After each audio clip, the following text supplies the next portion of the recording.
Welcome back to What Arty Noobs for General Disturbance. This is the M53, M55, the Tier 9 American SPG.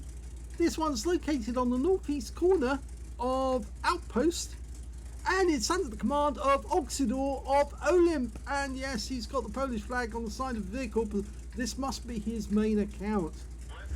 3 marks of excellence on the barrel. Now his reload time is 13.53 seconds, so he's probably got rammer and a good crew, as well as vents, probably vent purge as well. But he's certainly decreased the reload time, and he's ready to go. Okay, as it's Outpost, he's aiming straight down the centre of the map to start with. There seems to be a heavy tank confrontation in this area, and the fences just went down there, so there's something there. Yes, there was. It was a Charfuture 4, and he's pulled back into cover because he doesn't really want to get hit. And now we've got a Chieftain B, and he's just turned up facing us. So we plonk around right next door to him. I think that was bad RNG. The shell fell to the left, but he pulls back being stunned. Tells the enemy that we're here. There's only one RT on either side in this game. We've got a 2-1-2-8 on the enemy team.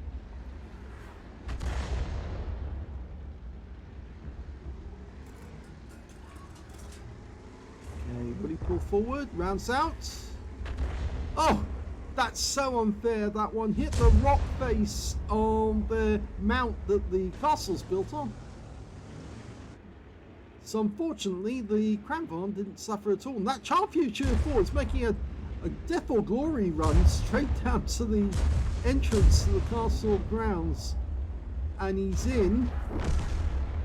And we just lost an AMX 13105 to their AMX 13105. So it looks like the scouts found each other.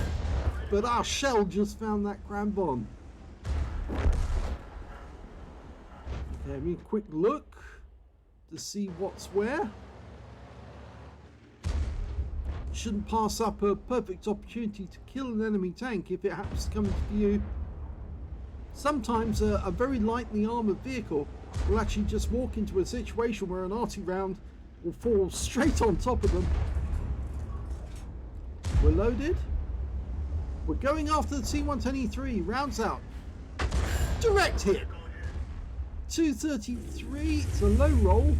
Then again, he did hit fairly heavy armour. And Oksydor's decided to change position just slightly.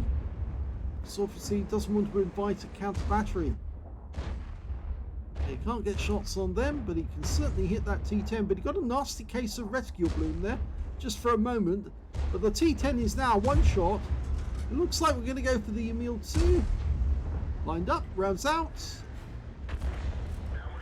That was good. He actually hit 2 tanks there, the M6Y and the Emil 2 at the same time.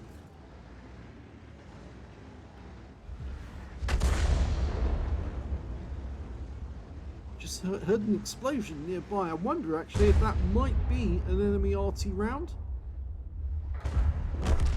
Probably not.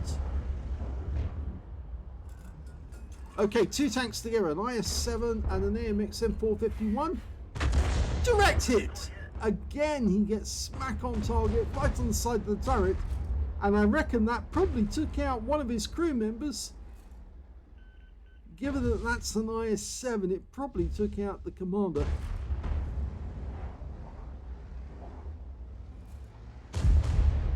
Okay, the Emil 2's the next target. They're in a little dip there, which means that they try to use their gun depression.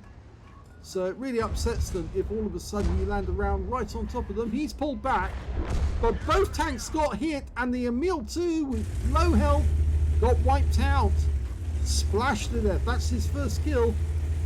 In fact, it's the first kill for his team. Nobody else on his team has actually managed to get a kill so far.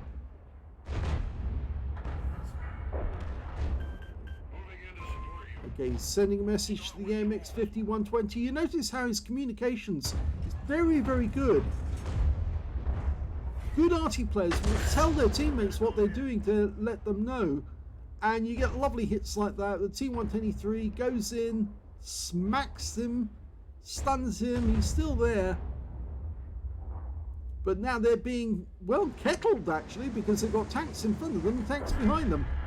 There's not a lot those guys can do.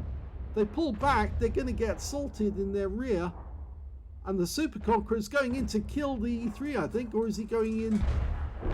Well, he actually takes a round from the E3 instead.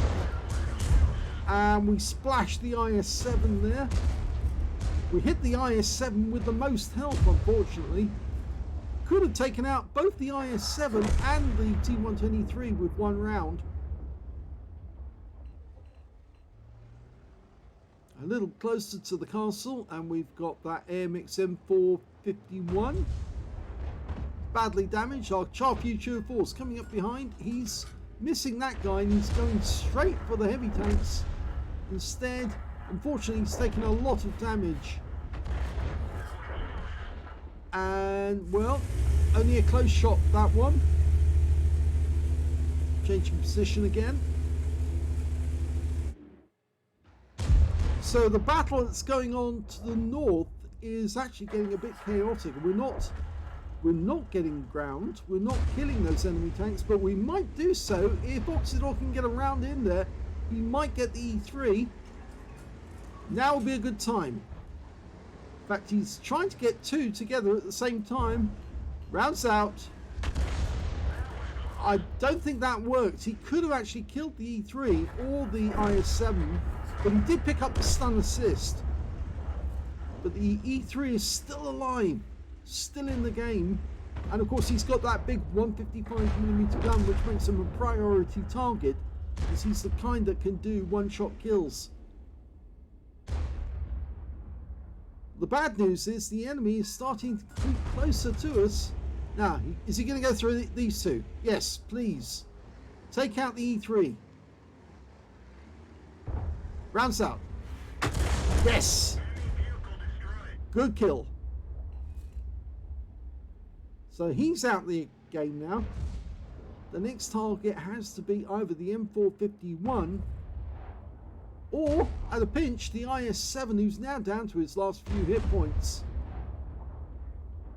I've been much more inclined to go to the IS-7 actually, because he is a one-shot splash kill actually.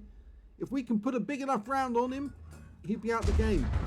We're going for the M451. He's gone out the game instead. But we lost the tank in that engagement. We lost the crampon. And now it's down to 4 left on our side versus 5 of the enemy. They've only got we've only got 3 tanks, and well, our Leopard's coming round and the Minotauro to help us. The Strip 1030 is actually heading back for their own cap area. It's kind of odd. And there goes the enemy M6Y. Remember that IS-7 somewhere around there. And they just lost the Char Future 4, which now means that it's 3 versus 3. If you look at the hit points, the enemy's down on hit points. So that IS-7,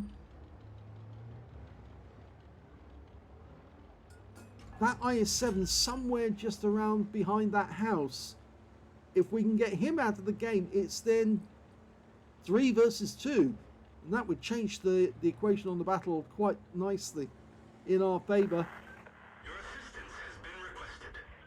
Okay, somebody wants our help. We've got 3 kills.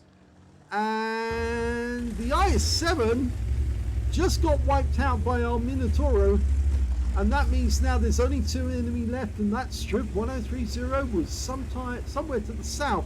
But it looked like he was headed back to his own cap. And I think that may be because he had to go back. Your assistance has been requested. And he has platooned with the other 2 tanks, the Minotauro and the Leopard 1. And they both got more than 3 kills. So this could be a brothers in arms game. If one of the platoon actually does get a kill, that would actually make it a crucial contribution game as well. Now he's decided to go to the north. And quite rightly, because then he's got the protection of his teammates. Oh, been spotted. Somebody saw him. that means that the enemy has to be somewhere close. And I'd say could be directly up ahead. Very odd that he got spotted where he did. Well, we know where one of the enemy is. The 212A's been spotted. So it must be the Strip 1030 that we can't see at the moment. There's the 212A. It's a one shot. Splash kill. Rounds out. That's a kill. And the Strip has been spotted. He's up on the hill in the castle grounds. We can't hit him at the moment because he's in cover, but he is taking damage. And the platoon has now got 12 kills between them. So that's crucial contribution, but even if we don't get the brothers in arms, we'll still get the crucial. There's the Strip coming around the corner. We're loaded. Doesn't want to get hit by this guy.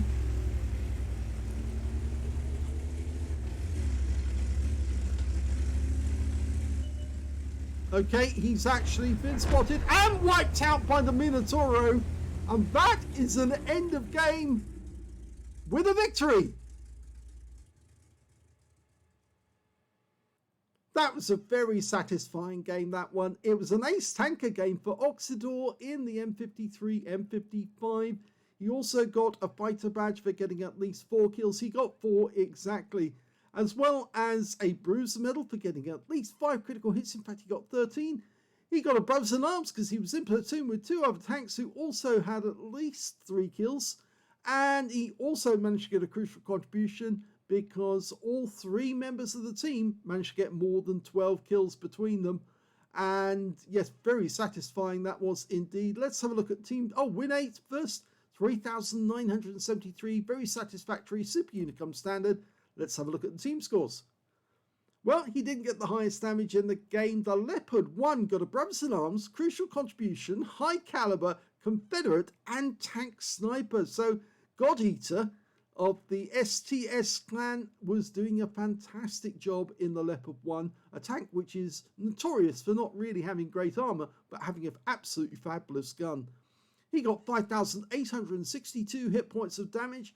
Second highest damage went to that T110E3 with 3,938 hit points. And the third highest damage actually went to their Char Future for the last enemy. Well, he wasn't the last enemy, was he? But he was one of the last enemies. 3,869 hit points of damage to him. Our other platoon members, obviously Oksydor got 3,060 and the Minotauro got 2,640. But he was the one who managed to get 5 kills, which puts him at the top of the table. 4 kills. 4 kills went to the Leopard 1 and 4 kills went to Oksydor. The best that the enemy could do was 3 kills, and that was their T110E3. Yes, that very big gun. It's a very, very powerful gun, and it probably would have been better if he'd actually taken that one out first rather than the IS-7. He was trying to get both at the same time, but the difficulty with doing that is that sometimes the splash wasn't far enough or close enough to one to make sure that you got it. And so it's better to claim 1 kill and then claim the tank that's most likely to do damage. And in this case, it was the E3 with that 155mm gun. Anyway, when it came to base XP, it's Oksydor. Yes, 1,152 to him because he was getting stun assist at the same time. 1,126 went to the Leopard 1 and 935 went to the Minotauro. All three platoon members at the top, but only 2 of them, the Leopard and of course Oksydor in his M53, M55 managed to get over 1,000 base. He fired 14 rounds, so he still had plenty of ammo left over. 6 direct hits on the enemy, no penetrations, but 20 splash. So he was hitting some tanks more than one at the same time. 3,060 hit points of damage in total, and all of it was done at more than 300 meters. He damaged 9 of the enemy, killed 4, 1,664 hit points of stun assist off 16 stuns. On a premium count, he earned 48,857 credits for the battle, and after resupply of ammunition and consumables, took away 12,237 credits profit. 1,728 XP, and there was no multipliers, so that's all the experience points he took away, but it was a good finish to the battle. I did wonder where he was being spotted from at the end of that battle. It was really weird that the spotting came on the moment he went round the corner, and I thought, well, surely that means the guy is actually up ahead of him, and he was hiding amongst the buildings. But turned out, no, he was actually in the castle grounds, managed to sneak back in there and was trying to pick people off.